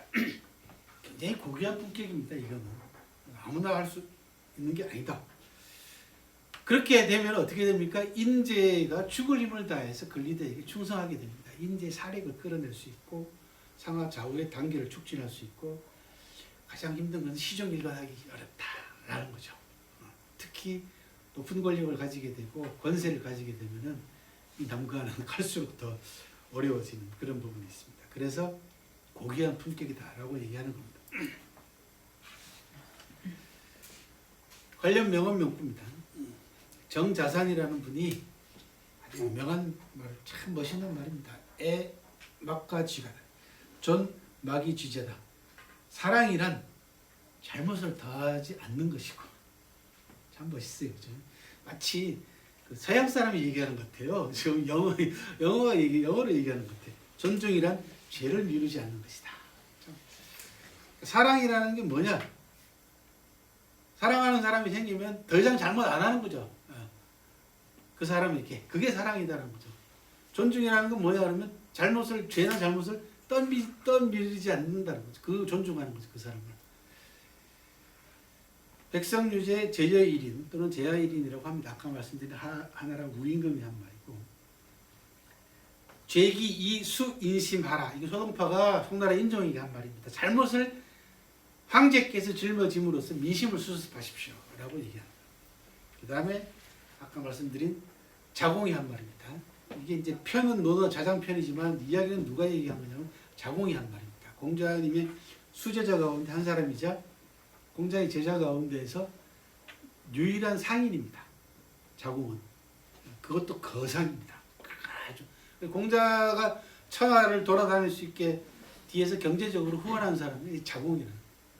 그리고 스승을 너무너무 존경했던 그런 인물입니다. 군자지 과야 여 1월지 시근이다. 과야 인계 견지요 갱야 인계 앙지다. 군자의 잘못은 일식이나 월식과 같다. 잘못하면 사람들이 다 보게 되고 고치면 사람들이 우러러본다. 좋은 말은 옛날 사람들이 다 했어요. 백옥 수진구나 불식 환광이다. 백옥에 먼지가 안고 오물이 끼일 수 있지만 닦고 털어내면 빛이 난다. 이거 마찬가지. 잘못했지만 잘못을 인정하면 더욱더 그 사람을 우러르게 보게 된다. 그런 의미죠. 선즉 칭인이요 과적 칭기다. 잘한 것은 남이 했다 하고 잘못한 것은 내가 했다고 해라. 8글자인데 그죠? 의미심장합니다. 그죠? 여기까지 이제 남과였고요. 6번째 신범으로 가보도록 하겠습니다. 제가 소리 없는 힘이라고 붙여놨습니다. 행동이죠. 행동으로 보여라. 자기 몸으로 보여라는 얘기입니다. 몸으로 보이면은 소리 없는 힘으로 작용할 수 있다. 의미와 인식입니다. 자신의 몸으로 보이다. 좋은 인재를 얻는 힘이 된다. 그리고 신범이 보편화되면 사회적 기풍이 달라집니다. 아, 내가 저렇게 따라야지, 저렇게 따라야지. 지금 보십시오. 비트코인부터 시작해가지고 서울의 집값 때문에 젊은 애들은 난리지 않습니까? 그 기성세대들이 다 그렇게 만들어 놓은 거잖아요. 지들은 맨날 강남에다 땅 사고 집 사고 해가지고 지들 집값 오르는 거에 대해서는 아무 소리 안 하고 조금만 집값 오르면 난리를 치고 그죠? 자기 집값은 오르기 바라고 남의 집값은 떨어지기 바라고 그 탐욕이 결국은 젊은 애들한테까지 운영을 했죠. 그 지도층의 신범이 안 돼 있으니까 일어나는 현상이죠. 인재 적극성을 유인할 수 있고요. 윗사람을 따라합니다. 그죠? 당연하잖아요. 특히 가정에서 부모가 어떻게 하냐에 따라서 자식은 부모를 따라갈 수밖에 없죠. 자식은 부모의 그림자입니다. 누가 뭐라 그래도. 자신은 어리석으면서 남에게 발길을 요구해서는 안 됩니다. 요즘은 뭐라 그러죠? 나는 그 말도 딱 듣기 싫은 내로남불. 딱 그것도 굉장히 천박한 이야기죠. 그죠? 뭐 해피는 비유할 게 없어가지고 꼭 무슨 뭐 로맨스 불륜에다가 비유를 하는 짓은 이해가 안 되더라고. 자신은 어리석으면서 남에게 발거나 요구해서는 안 된다. 그 몸이 바르면 명령하지 않아도 행동한다, 행한다. 그래서 소리 없는 힘이다. 그렇게 적어봤고. 실천 사례 이건 많습니다. 윗사람이 어떻게 하느냐에 따라서 아랫사람이 어떻게 하는가는 특히 권력이 1인에게 집중되어 있던 동양사회에 있어서는 이런 사례들이 굉장히 많아요. 그 가운데 가장 대표적인 게 오른쪽 보이는 그림입니다. 초나라 여왕이라는 사람이 허리 가는 여자를 좋아했어요. 근데 이 여왕은 조금 취향이 변태적이야. 허리만 가는 걸 좋아한 게 아니고 삼위라 그래가지고 이 가슴하고 허리하고 엉덩이가 똑같은 여자를 좋아했어요. 다 삐시형 가는 거야. 일자.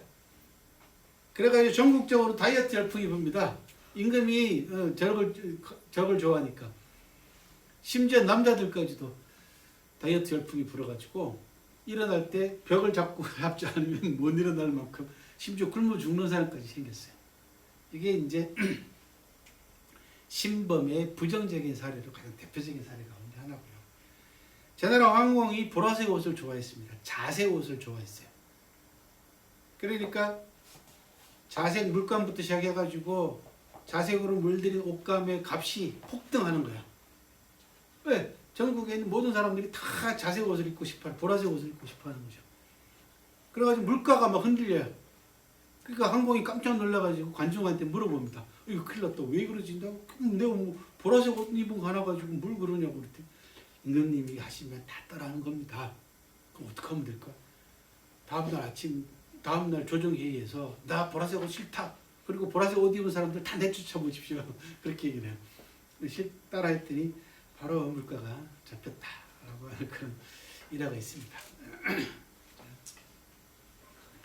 그만큼 조직이나 나라를 이끄는 사람의 신범이 중요합니다. 먹는 거 하나, 입는 거 하나. 뭐 초창기 때 여러분들 잘 아시잖아요. 대통령 처음에 취임하고 나면 뭐 쓰고 있는 안경이 어디 거냐, 뭐 그죠? 예. 무슨 뭐 마시는 커피를 뭘 몇 프로 타서 마셨는데 난리를 치잖아요. 그죠? 이 선정적인 언론들이 또 더 그런 것들을 부추기니까 일어나는 부분입니다. 그래서 신범이 그만큼 중요하다 그런 말씀이고. 요임금, 순임금, 우임금은 모두 다 자기 스스로를 모범을 보였던 인물이고 그 가운데 우임금 같은 경우는 13년 동안 치수사업 때문에 밖에 나가서 살았습니다. 백성들과 노동을 했어요. 자기가 직접 삽들고 황하의 홍수를 막는 게 보통 일입니까? 그죠?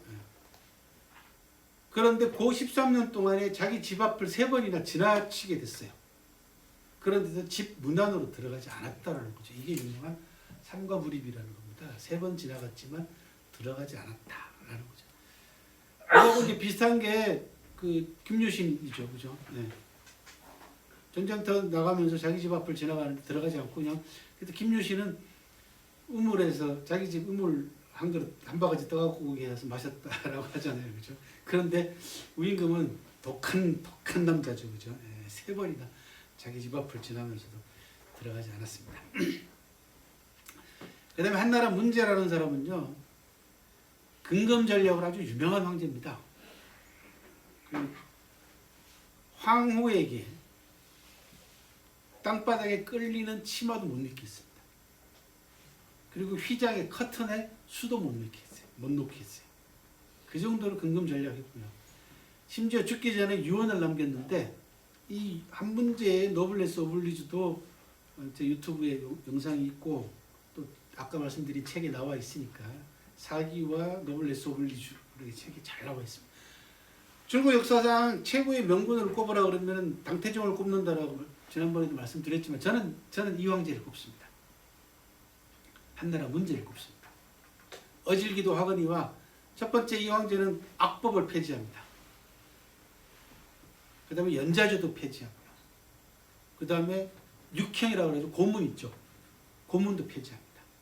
옛날에는 뭐 죄인을 처벌할 때 육형은 뭐 기본이었잖아요. 그런데 이걸 전부 다 폐지합니다. 이 황제가. 그리고 제일 가슴속에 와닿는 게 이 죽기 전에 남겨놓은 유언입니다.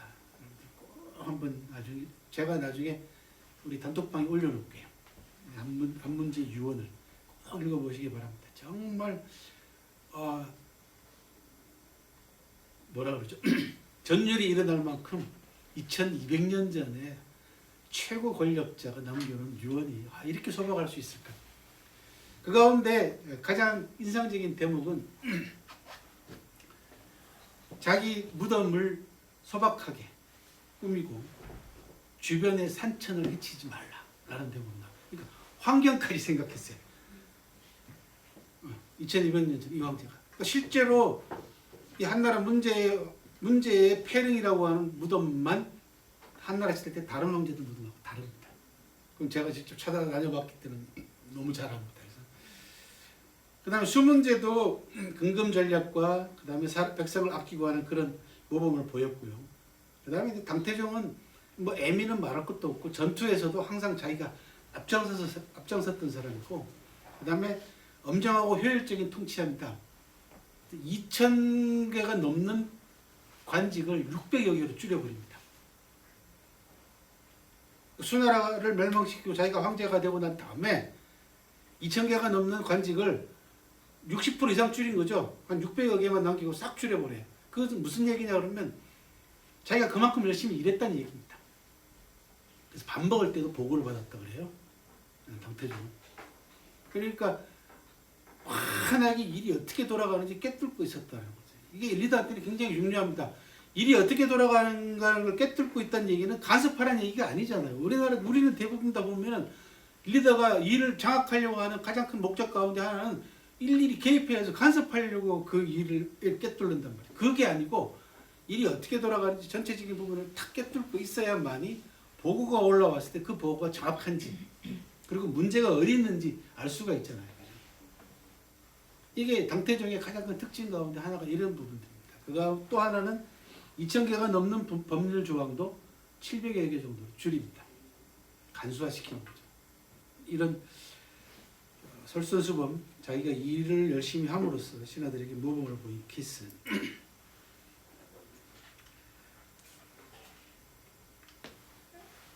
교훈과 힘, 신범은 소리 없는 명령이다. 그렇죠? 리더가 직접 몸으로 보여주는데 밑에 있는 사람들이 그거 안 따라 하겠습니까? 그거는 해라! 라고 명령하는 것보다 훨씬 더 강력한 명령이죠. 신범은 인재를 유능하게 만든다. 인재들이 전력을 다해서 보조한다. 여러분들이 이제 청나라 나중에 기회가 있으면 또 이제 상세하게 말씀드릴 기회가 있을 것도 같은데, 청나라가 이제 이민족이잖아요. 여진족 또는 만주족이라고 하잖아요.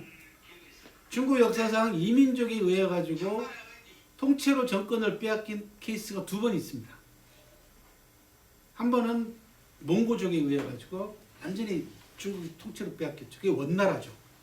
이 몽고족은 단순하게 중국만 상태했을 뿐만 아니라 우리나라까지도 고려를 거의 속국으로 두다시피 했잖아요. 그죠? 그런데 원나라는 100년을 못 넘겼어요. 90년 만에 중원에서 완전히 물러납니다. 두 번째는 만주 청나라죠. 근데 청나라는 250년을 넘어 중국을 통치합니다. 그러니까 보통 중국의 중원 왕조, 한족의 중원에 있었던 한족이 세운 왕조의 수명 평균 이상으로 통치를 했어요. 청나라가. 재미나게도 청나라의 황제 10명인가 11명이 단 한 사람도 폭군이 없습니다. 이렇게 만주족이 굉장히 부지런했어요. 그러니까 황제들이 일벌레들이었습니다. 다, 대부분 다. 그래서 강희, 옹정, 걸륭 요 세 황제 때가 중국 역사상 최고의 전성기를 누립니다. 지금 중국이 전 세계의 GDP의 한 25% 정도를 차지하고 있거든요. 요때 청나라 요때 요 세 황제 때는 어느 정도냐면 30% 가까이를 차지했습니다. 전 세계 GDP 총 생산량에. 그러니까 여러분들 중국에 대해서 잘못 알고 계신 것 중에 하나가 뭐냐면 중국이 뒤떨어지고 낙후됐다고 생각하지만은 그거는 현대사만 그래요. 그러니까 아편 전쟁 이후로 그죠? 약 170년 정도 되나? 170년 정도만 중국이 뒤떨어져 있었지 나머지 앞에 부분은 전부 다 수천 년 동안 중국은 세계에서 최고였습니다. 항상 단 한 번도 안 빼고요. 당나라 때 7세기 때 장안의 인구가 어느 정도였냐면 100만 명이었습니다. 당나라 수도 장안이 100만 명, 1400년 전에 100만 명이면 오늘날로 따지면 한 2천만 명 정도 됩니다. 1400년 전에 그 정도 인구를 유지했어요. 당나라가 한참 전성기를 누릴 때는요, 외국에서 사신이 오면은 그 사신과 그 사신 일행의 모든 숙식 전부 다 당나라 정부가 해줬습니다. 8세기 후반 들어서 9세기 들어가면서 당나라의 재정 상태가 나빠지자 당나라 정부가 당나라에 들어와 있는 모든 외국 사신들에게 귀국하라고 명령을 합니다. 그러면서 조건을 내겁니다. 기화하든지 귀국하든지 둘 중에 하나를 선택하라. 단 한 사람도 안 빼고 다 기화했다는 거죠. 그 정도로 당나라가 잘 살았습니다. 그 밖에도 여러분들한테 재미난 사례를 많이 들어드릴 수 있는데 재미난 거 딱 하나만 말씀을 드릴게요. 새해가 되면은 이제 연등제 같은 걸 해요. 한 일주일씩 막 이제 노는 거죠. 그러면 당나라 장안에 등불이 막 환하게 밝혀지고 사람들이 막 나와가지고 놀고 그죠? 예. 장이 쓰고 막 하잖아요, 그죠?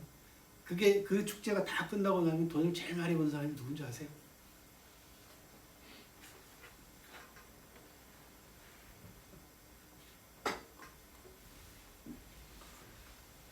원가 대비 돈을 제일 많이 번 사람이에요. 그 찰스 황태자하고 다이애나비가 결혼했을 때 원가 대비 돈을 제일 많이 번 사람이 누구냐 그러면요, 간이용 잔망경을 만든 사람이 돈을 제일 많이 벌었어요. 그러니까 이렇게 길게 사람이 잔뜩 몰려 있는데 안 보이잖아요. 그러니까 이게 한 1m가 넘는 잔망경을 만들어 가지고 이렇게 보게 하는 거야. 그게 뭐 1파운드, 2파운드 요거밖에 안 하잖아. 근데 들어가는 돈은 훨씬 더 싸게 들어갔으니 그 돈을 흡수로 버렸다는 거죠. 원가 대비로, 그죠? 당나라 때 새해 축제가 끝나고 나면은 돈을 제일 많이 번 사람은 누구냐 그러면 청소부였어요. 원가도 안 들이죠, 청소부들은. 뭘로 돈을 벌어요? 쓸다 보면은 귀걸이면 목걸이면 발치면 진짜로 기록이 나와요. 왜? 하도 사람들이 많이 몰려서 부대끼고 다니니까 부딪혀서 떨어지는 거야, 기금속이. 이 사람들 다니면서 죽는 거죠. 그렇게 잘 살았습니다. 나이트클럽에 부잣집 여자들이 밤새 줄 서서 입장하려고 기다렸다고 그런 기록도 있고 별의별 기록들이 다 있습니다. 그리고 당나라 때 여러분들 보세요. 여성들, 남성들 옷 입고 다니는 옷 보면 나중에 적인걸 같은 영화 보면 나옵니다. 이 당나라 때 전성기 때 영화니까 다 기세운 옷 있잖아요, 그죠? 이런 것들. 그다음에 여성들이 처음에 말 타고 다니면서 폴로 하잖아요. 격구라는 거죠. 이런 거 하고 놀고. 아, 진짜 색깔 같은 거 보면요, 비단 색깔 같은 거 까무라칠 만큼 화려하게 짝이 없습니다. 그렇게 잘 살았어요. 지금 중국이 제2의 당나라를 꿈꾸고 있습니다. 그래서 시안에 가면은, 서안에 가면은 대한탑이라고 옛날에 현장법사가 머물렀던, 인도에 갔다 와가지고 머물렀던 절이에요. 거기가. 그 대한탑 앞쪽으로 당나라 거리가 한 1km 쫙 서 있습니다. 그 거리 이름이 불야성이야. 24시간 내내. 구하지 않아도요, 인재들이 모입니다. 리더가 남과하면, 스스로 잘못을 인정할 줄 알면 아랫사람을 격려하는 주요한 수단이 되기도 하죠. 관련 명언 명구 보고 오늘 마칠게요. 상노노이 민흥효요. 상장장이 민흥제다. 위에서 노인을 공경하고 사랑하면 아랫사람들이 부모와 어른들에게 효도하고, 윗사람이 서로 화목하게 돌보고 아끼면 아랫사람들이 형제와 단결하고 아낀다. 상휼고 이 민불배 시군자 유열 구지도야라. 위에서 외로운 사람들을 가엾게 여기고 보살피면 아랫사람들은 서로를 아끼고 우애롭게 지내면서 앞장서서 가난하고 약한 사람들을 돌본다. 다 신범이죠, 그죠? 그 다음 대목이 정말 명언입니다. 군명신직. 군주가 밝으면 신하는 정직해진다. 우리가 명기 했죠, 그죠? 예. 그때 그 명입니다. 군자 표야요, 신자 경야다. 표동즉 경수이다. 군주는 해식의 기둥이고 신하는 그림자다. 기둥이 움직이면 그림자는 그 기둥을 따라 움직이는 법이다. 제가 100마디 하는 것보다 그죠? 이게 훨씬 낫다니까요. 부하 사상야 부종기소령이요 종기소령이다. 무릇 아랫사람이 윗사람을 섬기면 그 명령을 따르는 것이 아니라 그 행동을 따르는 것이다. 그 다음 논어에 나오는 공자님 말씀입니다. 기신정이면 불령이행이요 기신부정이면 수령부정이다. 그 몸이 올바르면 명령하지 않아도 일이 이루어지지만 그 몸이 올바르지 못하면 명령해도 이루어지지 않는다. 따르지 않는다. 라는 뜻입니다. 다 신범에 관한 명언 명구들이었습니다. 그 고전이나 지나간 과거는요. 흘러간 시간이 아닙니다. 제가 늘 말씀드리지 뭐라고 오래된 미래입니다. 그래서 여러분들이 고전을 어떤 눈으로 바라보느냐에 따라서 전혀 다르게 보입니다. 그렇죠? 낡은 눈으로 바라보이면 새 책도 넓게 보이고 새로운 눈으로 바라보면 낡은 책도 새롭게 보입니다. 이게 고전과 옛사람들이 주는 중요한 교훈이자 힘이고 망치다. 그죠?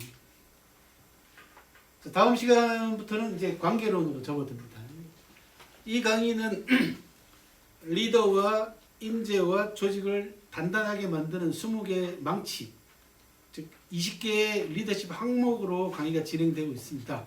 20개의 항목은 처음 말씀드린 바와 같이 자질론, 관계론, 조직론 이렇게 세 큰 카테고리로 나눠져 있고 그 가운데 자질론은 6개 항목, 나머지 관계론과 조직론은 7개 항목씩 모두 20개로 이루어져 있습니다. 우리가 오늘로써 이제 자질론이 끝났습니다. 왜? 이 자질론이 제일 중요하다고 말씀을 드렸죠. 그죠? 이 자질론에 나오는 사례와 이런 것들이 관계론과 조직론하고 겹치는 부분들이 많고 또 조직론 같은 경우는 다 이론 부분들이기 때문에 빨리 넘어갈 수가 있습니다. 그래서 무려 절반 가까이를 자질론에 할애를 했습니다. 그래서 다음 시간부터는 관계론 7개 가운데 위에 3개, 양현, 송구, 천거 이렇게 3개를 다음 시간에 알아보도록 하겠습니다. 다음 시간은 8일이 아니고 15일이 되겠습니다. 줌으로 듣고 계시는 분들 아셨죠? 8일이 아니고 15일입니다. 오늘 재밌게 잘 들으셨나요? 네. 하실 것 있으면 하시고 오늘 끝내도록 하겠습니다. 줌으로 보고 계시는 분들은 문자로 남겨두시면은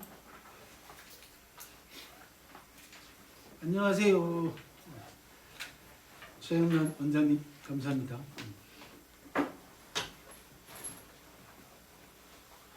그러면은 궁금하신 거나 필요하신 거는 단톡방을 통해서 단톡방을 좀 활성화시키십시오. 뭐 맨날 제가 올려주는 자료만 덥적덥적 받아가시면 여러분들도 뭔가 하실 말씀 있으면 하시고 또 필요한 게 있으면 더 뭐 이런 거에 관계된 거 없나요? 뭐 이런 자료 없나요? 잘 보시면 아시겠지만 저는 뭐 자료를 꽁꽁 숨긴다든지 못 가져가게 한다든지 이런 건 전혀 하지 않는 사람입니다. 뭐든지 원하는 대로 다 드리니까 말씀하시면 다 드리도록 할게요. 그리고 오늘 줌으로 들어오신 분들 가운데에서 단톡방에 등록 안 하신 분들은 김광남 원장님께 연락을 하시면 초대를 하도록 하겠습니다. 다음 주에 뵙겠습니다. 수고하셨습니다, 여러분들. 네, 감사합니다. 공지사항 하나 알려드리겠습니다. 교수님께서 말씀하셨듯이 5월 8일은 어버이날이라서 휴강을 하고 5월 15일 이렇게 하는 걸로 하겠습니다. 그러면 제가 항상 이제 오늘 이제 4강을 마쳤습니다. 우리가 2002년 7월에 4강을 한 이후로 2021년 5월에 4강을 마쳤습니다. 그래서 오늘 4강 기념으로 혹시 질문하신 분이나 아니면 처음 오신 분한테 책을 하나 선물해 드리려고 가져왔습니다. 혹시 오늘 처음 오신 분 있으십니까? 아, 네네. 훌륭하십니다. 그래서 교수님께서 친필 사인으로 교수님 부탁드리겠습니다. 일 주세요. 네. 네. 성함만 알아보고 싶은데.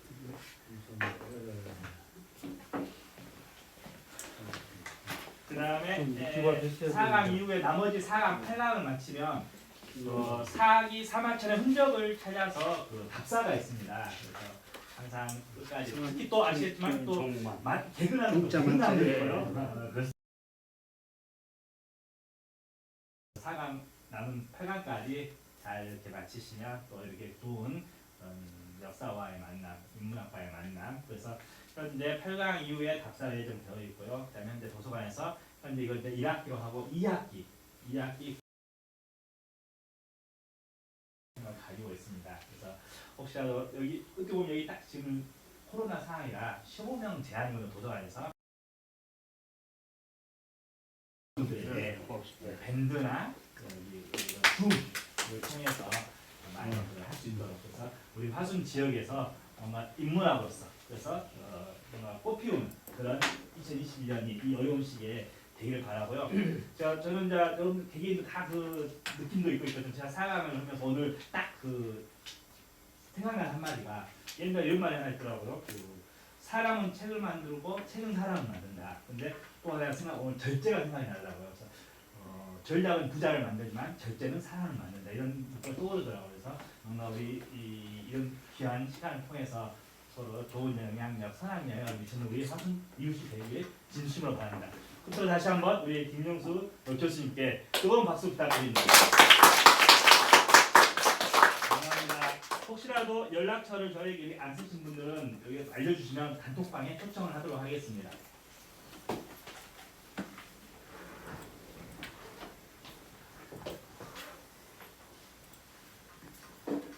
사랑아,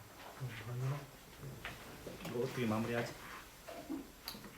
엔드 종료하고 저장 되겠더라. 맞아. 감사합니다.